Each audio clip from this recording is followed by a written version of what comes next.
Hey there, welcome to Page Pal Picks. Kevin Kelly is the founding editor of the world-renowned technology magazine Wired, celebrated globally as the father of the internet, godfather of Silicon Valley spirit, and a tech prophet.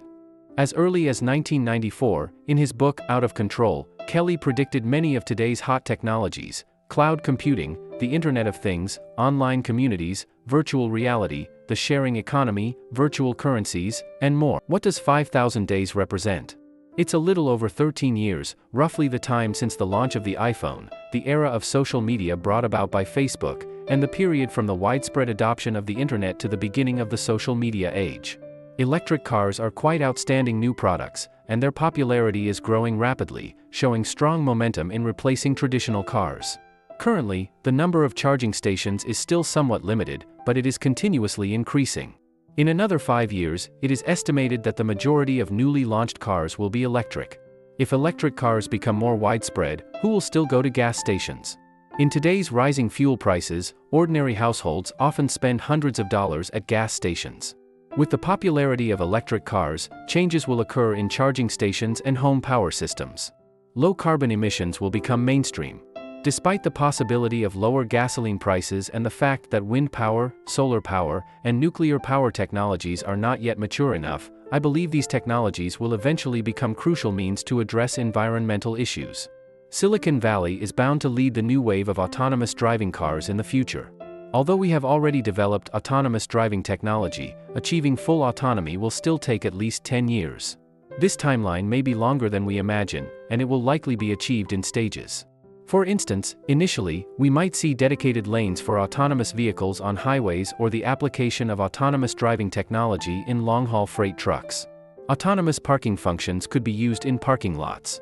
Further steps could involve setting up dedicated autonomous driving lanes on roads and gradually expanding their use. However, before autonomous driving cars can be widely adopted, some crucial prerequisites need to be addressed. Our existing transportation infrastructure, designed from a driver's perspective, has evolved to a highly reasonable level, but it is not suitable for autonomous driving. As the transition from human-driven to autonomous driving occurs, infrastructure needs to change concurrently. Road signs and traffic lights, for example, must be adjusted to accommodate the modes of autonomous driving.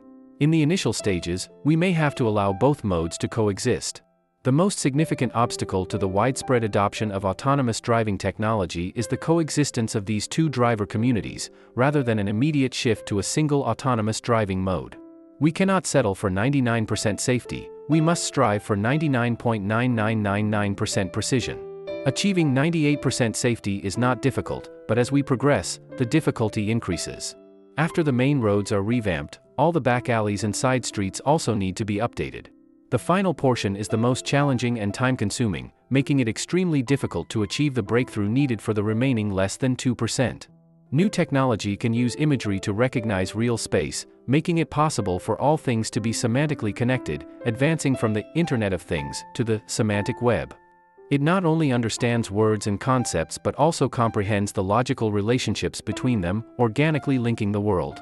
When purchasing a product, AI can identify it for you, providing you with relevant information such as its place of origin. All you need to do is ask. It's like having someone whispering beside you, giving you answers one by one to your questions. AI may even offer recommendations. For example, when you walk past a bookstore shelf, it might tell you, "This book is suitable for you." From now on, we are entering the era of immersive computing. Everything around us will be interconnected with computing, entering the era of ubiquitous computing. Computers will no longer be hardware placed on a desk or carried with us. Instead, they will become an omnipresent presence in our environment. Essentially, you can interact with the computer without any obstacles, and it becomes an all-encompassing interactive machine, much like a conductor of an orchestra. Through nanoradar technology, the meaning of hand movements can be discerned. At the inception of a new phenomenon, it's challenging to predict the extent of its impact. Similarly, while we can easily imagine combinations like X plus AI, it's challenging to foresee the resulting effects. Take cars, for example. When cars proliferated worldwide, it led to traffic jams and rush hour congestion. What if we replace cars with AI? When AI is everywhere, when all the tools we use are related to AI, and when we have become accustomed to AI, perhaps even unconscious of its presence, what will happen? You can envision a scenario, maybe in 50 years, where among the top 100 most powerful and influential intelligent entities globally, only 20 might be human, and the remaining 80 could be AI. Ultimately, humans and AI will likely merge rather than be in control. Currently, there are no experts in AI. Many people understand AI, but no one is an expert. Compared to us 30 years from now, our current selves are completely ignorant. We look back and think the past was a great entrepreneurial opportunity. Similarly, now is also the best entrepreneurial opportunity because we are still at the beginning of the AI era.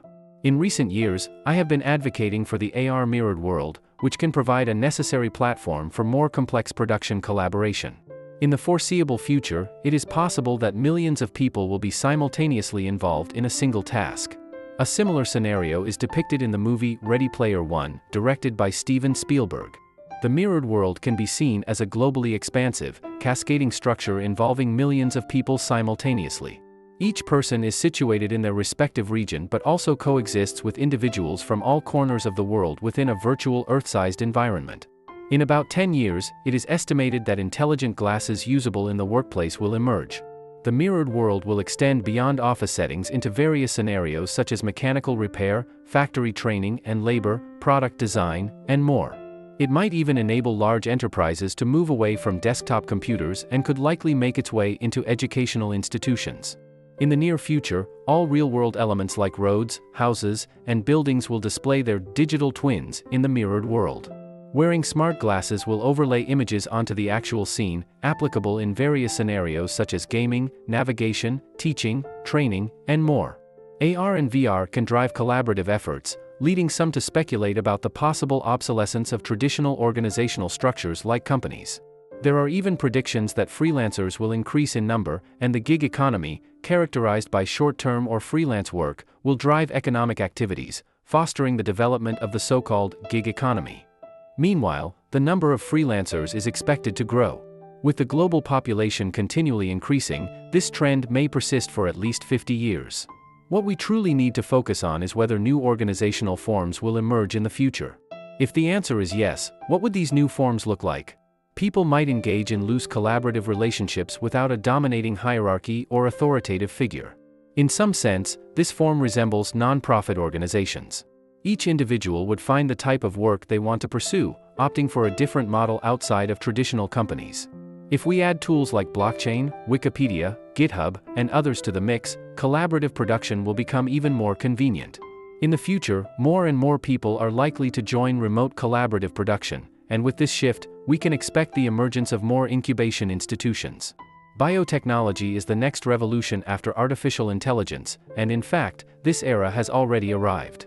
We are in an age where destinies can be transformed through biology, and the livestock industry related to food is also undergoing changes. Artificial intelligence can assist us in accomplishing many tasks in the field of biotechnology, achieving complex and challenging objectives, such as protein folding. However, progress in biology is still much slower than in digitization because testing and validation need to occur within biological systems, requiring a significant amount of time. However, with artificial intelligence, new tools have emerged, much like when we first acquired microscopes. This opens up various avenues for research, helping unravel complex problems. If artificial intelligence can perform whole genome sequencing for each individual, it could realize the idea of personalized, microdrugs effective for specific populations, and even invent gene therapy methods to keep humans away from diseases. In recent years, we've observed the continuous emergence of biotechnology startups, a phenomenon that is not surprising. Firstly, biotechnological tools and technologies have made tremendous progress, and entering this field no longer requires substantial financial resources. Previously, genetic technology operations were limited, time-consuming, and entering the field of biotechnology required significant financial and time investments. Nowadays, related tools are becoming more numerous and increasingly accessible. Secondly, numerous biotechnology incubators have appeared. I visited one located in San Francisco called IndieBio. This company incubates many companies producing artificial meat. It holds 2 sessions each year, nurturing and assisting 15 startups each time. In other words, this single incubator alone can help register 30 startups annually. Thirdly, in a world where digital technology companies are oversaturated, the innovation brought by biotechnology is attracting more attention, making people realize that it is a fertile ground with many business opportunities yet to be explored.